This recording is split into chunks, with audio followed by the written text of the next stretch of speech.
எதிர்கட்சிகளால் நாட்டில் எல்லாமே ஆளுங்கட்சி தவிர்த்து எதிர்கட்சி தான். நாட்டில் எல்லாமே எதிர்கட்சி. எதிரி கட்சியாக பார்க்காதீர்கள், எதிர்கட்சியாக பாருங்கள். இந்த எதிர்கட்சி இருக்கான்ல, அடக்குமுறை கைவிடப்பட்டுச்சு, மறுபடியும் நேற்று கையில் எடுத்திருக்காங்க. இந்த அரசு எப்படி பாருங்க? அதுதான் நீங்க ஒன்று சொல்றேன் பாருங்க. ஒரு நாட்டில் நடக்கிற அநீதிகளை, அக்கிரமங்களை எதிர்த்து பேசுவது, அது நடக்கிற குறைகளை சுட்டிக்காட்டுவதெல்லாம் தவறு என்று கருதப்படுமானால், அப்படி கருதப்படுமானால் அந்த நாட்டை ஒரு குற்றவாளி ஆண்டு கொண்டிருக்கிறான் என்று பொருள். நான் இல்ல, எட்வர்ட் ஸ்னோடன் சொல்றான். இப்ப நீங்க அப்படிப்பட்ட அதிகாரத்தை நிரூபித்து நீங்க ஒரு துப்புரவு தொழிலாளர்கள், நம்முடைய தூய்மை பணியாளர்களுக்கு இந்த சிக்கலை பாக்குறீங்க. நான் அப்படி பார்க்கல. ஒவ்வொரு துறையில் இருக்க சிக்கலை நான் எதிர்கொள்றேன். என்னிடத்துல மனுக்கள் கொடுத்து கோரிக்கை வைக்கப்படுது. அதை நான் தினந்தோறும் மக்களை சந்திச்சு கண்ணீரோடு, கவலையோடு அந்த கை நீட்டி என் தாய்மார்கள், என் பெற்றோர்கள் கொடுக்கிற மனுக்களை பார்க்கும்போது பல கோடிக்கணக்கான பிரச்சனைகள்ல என் மக்கள் சிக்கி தவிக்கிறாங்க. அப்ப இது மக்களுக்கான அதிகாரத்தை நிறுவி.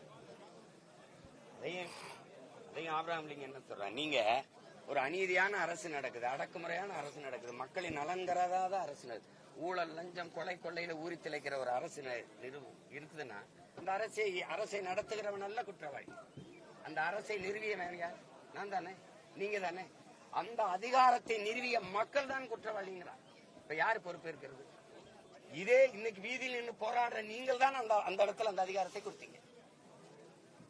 பகுதி நேர ஆசிரியர்கள் நிரந்தர பணி, 12,500 பேர், 13,000 பேர் பணி நியமனம், போக்குவரத்து தொழிலாளர்கள் எங்களை பிடித்த தொகை, பழைய ஓய்வூதியத்தை கொடுங்கள் என்று பழைய ஓய்வு பெற்ற அரசு ஊழியர்கள், இத்தனை சிக்கல் இவர்கள் எல்லாம் சேர்ந்து சாக்டோஜிய போராடுது, அவங்க போராடுறாங்க, இவங்க போராடுறாங்க. இத்தனை பிரச்சனைகளை தந்தவனுக்கு அதிகாரத்தை கொடுத்தது யாரு? இந்த மக்கள் தான். அப்போ யாரு குற்றவாளி? அப்ப இனிமேலாவது அந்த தவறை செய்யாம நீங்க திரும்பணும். இல்லைன்னா இப்ப 1 லட்சம் போராட்டமாக இருக்கிறது, அப்புறம் 10 லட்சம் போராட்டமா மாறும். அப்போ வாழ்வதற்கு போராட்டமே வாழ்க்கையா மாறிடும். போராடினால்தான் வாழ முடியுங்கிற நிலைக்கு தள்ளப்பட்டுருவோம். இப்ப இதுல பேச்சு என்ன இருக்குது? தொடர்ந்து போராட்டம் போயிட்டு இருந்துச்சு, அடக்குமுறை, சிறை எல்லாம் நீங்க பாத்துக்கிட்டு தான் இருந்தீங்க.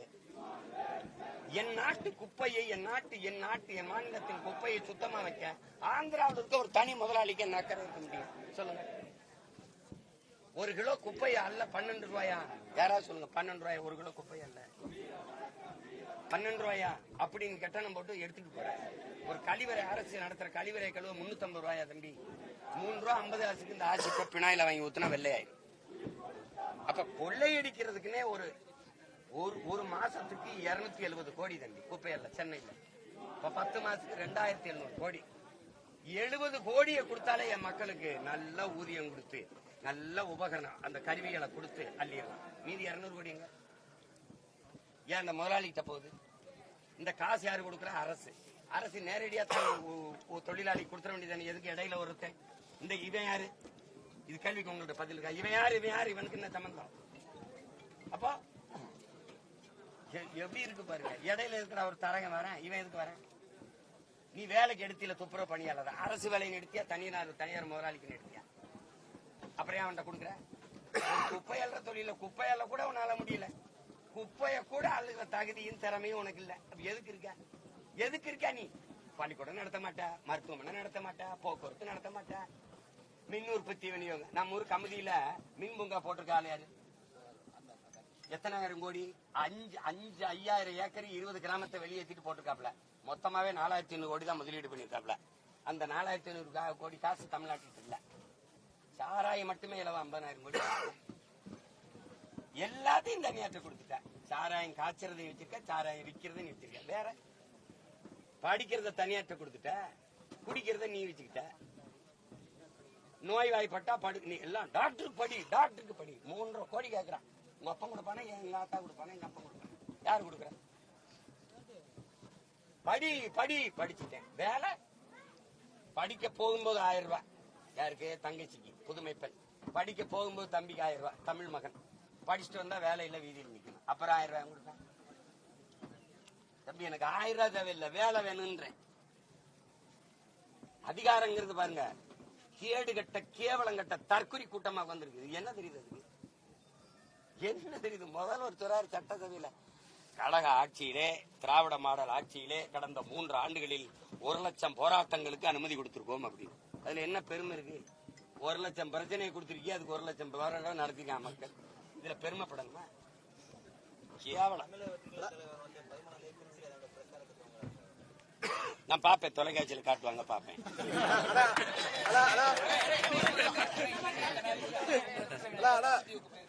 இதுவரைக்கும் யாரும் போகல. நமக்கு ஒரு நம்பிக்கை இருந்துச்சு, எப்படி இருந்தாலும் கச்சத்தீவை மீட்டு கொடுப்பாங்கன்னு. ஏன் உங்க நம்பிக்கை இல்லாம போயிடுச்சு? இப்ப ஜனாதிபதி நம்பிக்கை இல்லாம ஏன் போயிடுச்சு? உங்க அண்ணன் முதலமைச்சரா, தமிழ்நாடு முதலமைச்சர் ஆனா அவன் நீ வச்சுக்கன்னு தர்றானா? அவன் எடுத்துக்கந்தான்.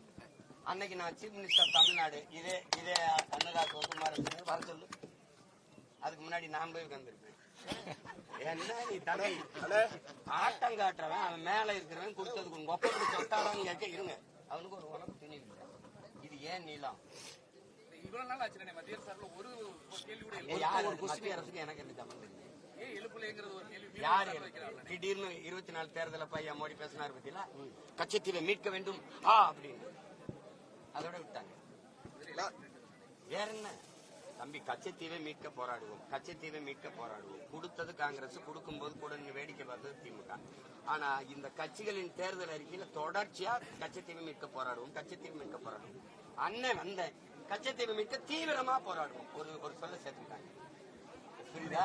இப்ப கச்சத்தீவை மீட்க போராடுங்க வார்த்தையை எடுத்துட்டாங்க. ஏன்னா அது ஏன் வேலைன்னு நினைச்சு விட்டுட்டாங்க. எதுக்கு?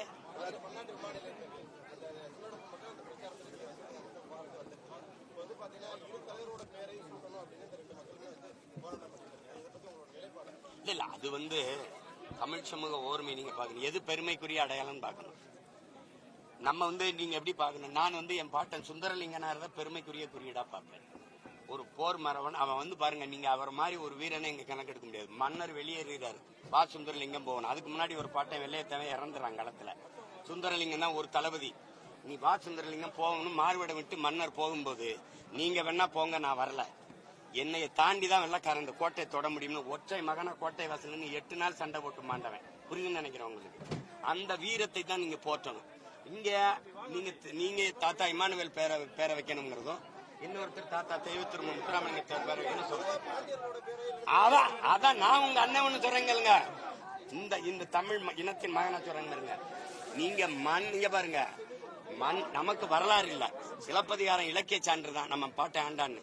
சாதாரண குடிமகள் தன் அரசவையிலே கால் சிலம்பை உடைத்து நீதியை நிலைநாட்டுற ஜனநாயகத்தை வச்சிருந்தான்னா என் பாட்டன் பாண்டியன் நெடுஞ்செழியன். பாண்டியன் நெடுஞ்செழியன்ங்கிற பேரை வச்சுட்டா நீனும் பேச மாட்டா, இவரும் பேச மாட்டாரு, நானும் பேச மாட்டேன், நாங்க எல்லாரும் பாண்டியன்.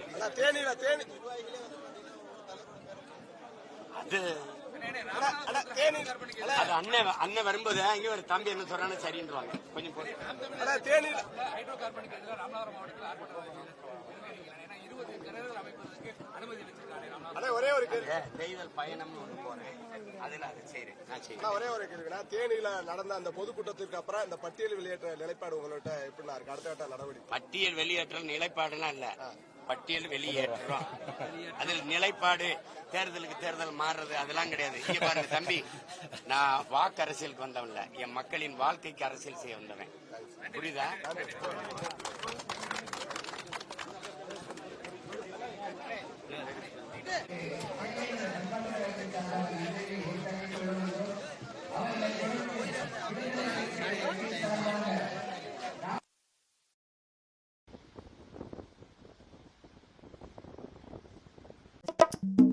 எதிர்கட்சிகளால் நாட்டில் எல்லாமே ஆளுங்கட்சி தவிர்த்து எதிர்கட்சி தான். நாட்டில் எல்லாமே எதிர்கட்சி. எதிரி கட்சியாக பார்க்காதீர்கள், எதிர்கட்சியாக பாருங்கள். இந்த எதிர்கட்சி இருக்கான்ல,